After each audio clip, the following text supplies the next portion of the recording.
besties, welcome back to my channel, or if you're new here, welcome to the community. Today we're gonna go over 6 mindset shifts that have changed the way that I show up to work. Number 1 is I am in control of my time or energy. I learned this one pretty quickly. If I don't control my working hours, my working time, someone else is gonna control it for me.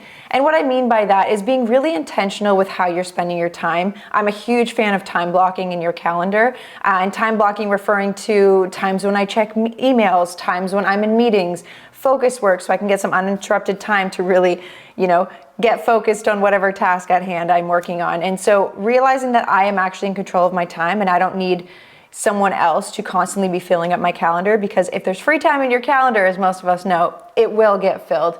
And so when I've taken back that control of my working hours time, I noticed it a lot easier to time manage and prioritize my workload and understand, what my priorities are at the moment. Can I spend 8 hours a day in meetings, or does that take away from things that I really need to get done for, the company, for my manager, for a project I'm working on? And so reclaiming that power of your own time within working hours. Number 2, and I'm still working on this one every day, done is better than perfect. It's really easy to get stuck in the details and the weeds of something you're working on, and every time you review it, you might be like, oh, I can make this better, I could change this, I could change that. There comes a point when you've refined things so much, maybe you've overthought them a little too much at this point, that it was already completed. 7 drafts ago, it was already done. And so giving yourself the grace to understand that complete is better than absolute perfection, because oftentimes if you're the same mindset as me, you never actually get to perfection because there's always something you can change. And it's always good, I find, to pass off the work once it's done to get a fresh set of eyes on it, because they might be seeing something from a completely different angle, and then you can adjust. But you, in the weeds, really getting into something, at the end of the day, for me, it just impacts my ability to time manage and takes me away from other tasks that I should probably be moving on to. Number 3 is productivity. It all evens out over time. Some days you're gonna be super productive. You're gonna feel very focused during the workday. You're gonna be like, wow, I got so much done. Other days you're gonna show up to work and almost feel guilty, potentially, for how lack of focused you can be, how little you've gotten done that day, or not every day is going to be met with the same level of productivity. And something a manager said to me years and years back is productivity it all comes out in the wash, or something along those lines, meaning not every day has to be 100%. Over time, it all kind of evens out. And she reminded me, she's like, we're human, showing up every day at that peak productivity, that's a facade. No one does that, but it does even out over time. So giving yourself a little bit more grace on those days where maybe you're not feeling as motivated, to be like, this is okay. I'm showing up, I'm doing what I can, and over time, this all equals out anyways. And on that note, some days where we don't necessarily feel as productive, we're actually being productive in a different way. Sometimes I find that if I have a slower day, or my focus is a little bit slower, or I'm bored, is actually really beneficial to my creativity. Like, boredom is a gateway to creativity, and I have learned that in the last couple years more so than ever. And so sometimes we judge ourselves so hard on how productive we feel like we're being if it doesn't meet up to that standard we've told ourselves or defined for ourselves. So just kind of reframing the way I look at productivity has allowed me to take away a lot of the emotional attachment to it each and every day, and know that, no, I'm good. Like, over time, this all levels out. Each productivity feeds something different. If I'm, super focused, not super focused, it's all good. It's all good. That's helped me a lot. It takes the pressure off. Number 4, which is something that has been a game changer for me, is one thing at a time.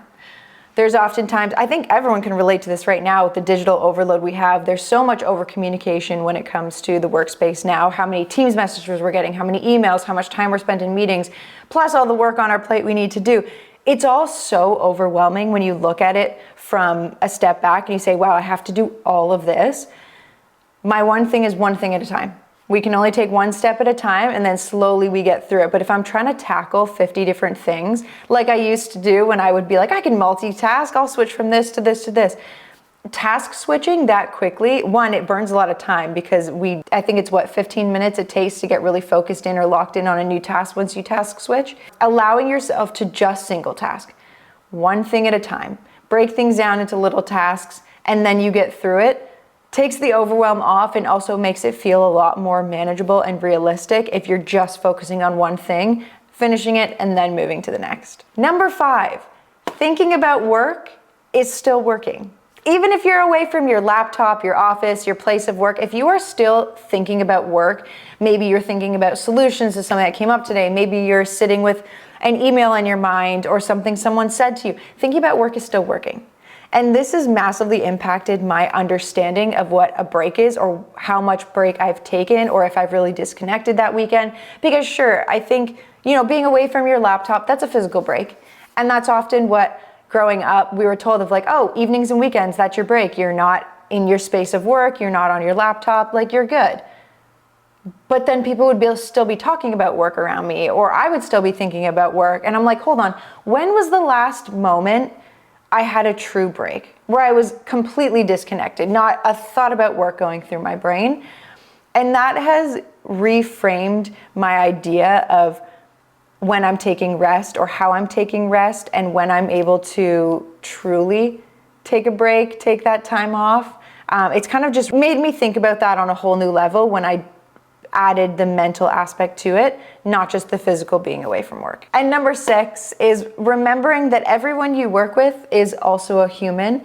At work, we do this fun thing where we love to mask, like, anything that's going on in your personal life, anything that's going on in your energy levels that day. Like, there are so many things that many people experience in their day-to-day working life that you'd never know about, because a lot of us put on that front so well of showing up and being our professional selves and nothing's wrong. And well, I think that there's, a place for that at work. I think it's also important to remember that you're working with other humans who have emotions, who have lives well outside of this, who are navigating different things, different seasons of life. Like, some of the content that I've posted that has done really well from a relatable perspective has been videos about showing up for work when you're navigating something really challenging in your personal life. And that is always such a reminder to me, because of the amount of comments that come into those videos of, I was going through this at work and no one knew, I was going through this at work and no one knew, I had to show up every day while I was trying to navigate this, and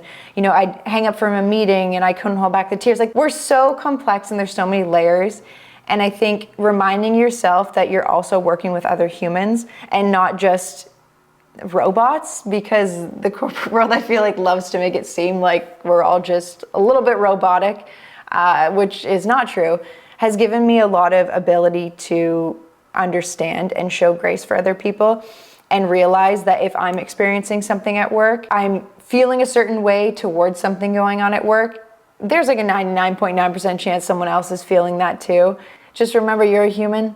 You're working with humans. You're showing up to a space to be professional with a bunch of humans that are very complex individuals. Somehow that has helped me show up for work in more of an empathetic way, and also to have more understanding that there is typically a lot going on behind the curtain, so to speak. And those are 6 I have for you today, but if there's something else you wanted to add to the list that has really helped the way that you show up for work, please let me know in the comments. I'd love to read them. As always, thank you for being here, work besties, and I'll see you in the next video. Toodaloo.